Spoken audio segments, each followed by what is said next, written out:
तो देखो भाई साहब, अभी अभी आयशा खान जो धुरंधर तरीके से लोगों को शरारत करना सिखा के गई, उनकी एक वीडियो वायरल हो गई है। वीडियो होली खेलते हुए की थी और वीडियो के नीचे कुछ मजहबी लोगों ने उन्हें काफिर कहना शुरू कर दिया।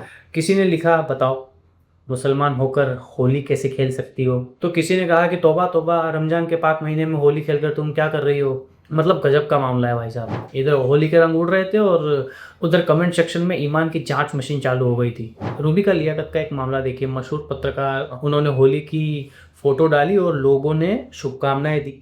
तो उन्हें समझाया जाने लगा कि यह होली नहीं, बेशर्मी है। रूबिका ने एक ट्वीट किया, उसमें उन्होंने लिखा कि सुबह होली खेली और रात को रमजान का रोजा खोला। बस फिर क्या था, फौरन कमेंट आने शुरू हो गए, रमजान रखने से कुछ नहीं होगा अगर शेक करोगी तो। अब भाई साहब, सोशल मीडिया पर कुछ लोग ऐसे बैठे हुए हैं जैसे सीधे जन्नत का एडमिशन फॉर्म उन्हीं के पास रखा हो। अब बात सोहा अली खान की करते हैं, उन्होंने भी होली की फोटो डाली। बस क्या था, कमेंट की बाढ़ आना शुरू हो गई। किसी ने उनके रोजे पर सवाल उठाया तो किसी ने उनके पिता नवाब पटौदी साहब तक का भी हिसाब खोल दिया। कि कहा गया कि नॉन बिलीवर शर्मिला टैगोर से शादी करके पूरी फैमिली लाइन ही तबाह कर दी है। मतलब होली की फोटो के नीचे खानदान का पूरा ऑडिट कर दिया गया। अब बात सोनाक्षी सिन्हा की, वो अकेली ही होली खेलती दिखी जहां इकबाल कहीं नजर नहीं आए।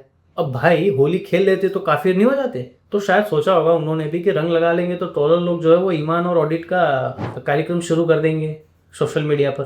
कैटरीना कैफ को ही देखिए, विकी कौशल के साथ आराम से होली खेल रही है और इधर सोनाक्षी खुद को रंग लगा रही है। अब शादी के बाद अगर खुद ही रंग लगाना पड़े तो लोग तो पूछेंगे ही कि भाई फिर शादी का फायदा ही क्या हुआ? हो सकता है उन्होंने जहीर के साथ होली खेली हो, लेकिन रिस्क नहीं लिया कि फोटो डाली जाए, क्योंकि उन्हें भी पता है कि यहाँ रंग से ज्यादा मजहब की टेस्टिंग होती है। यही हाल सारा अली खान का भी होता है। जब वो मंदिर जाती हैं या गणपति बप्पा की शुभकामनाएं देती हैं तो माहौल ऐसा बना दिया जाता है जैसे कोई बहुत बड़ा गुनाह हो गया हो, और कहा जाता है अल्लाह पर भरोसा बढ़ाओ, मिट्टी की मूर्ति क्या करेगी।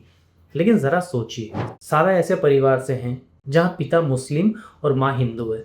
उन्होंने दोनों संस्कृतियों को जिया है, तो अगर वो मंदिर जाती है तो इसमें समस्या क्या है? लेकिन सोशल मीडिया पर कुछ लोगों को लगता है कि धर्म का रिमोट कंट्रोल उनके हाथ में है।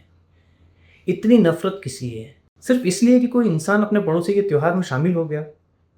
और सबसे बड़ा सवाल, जब ये स्क्रीनशॉट विदेशी मीडिया तक पहुंचते हैं तो भारत को इंटॉलरेंट कहते हैं, तो हम कितनी मजबूती से जवाब दे पाएंगे? क्योंकि सच तो यह है कि त्योहार का मतलब खुशी बांटना होता है, किसी के ईमान का टेस्ट लेना नहीं। लाइक, शेयर और सब्सक्राइब जरूर करिएगा।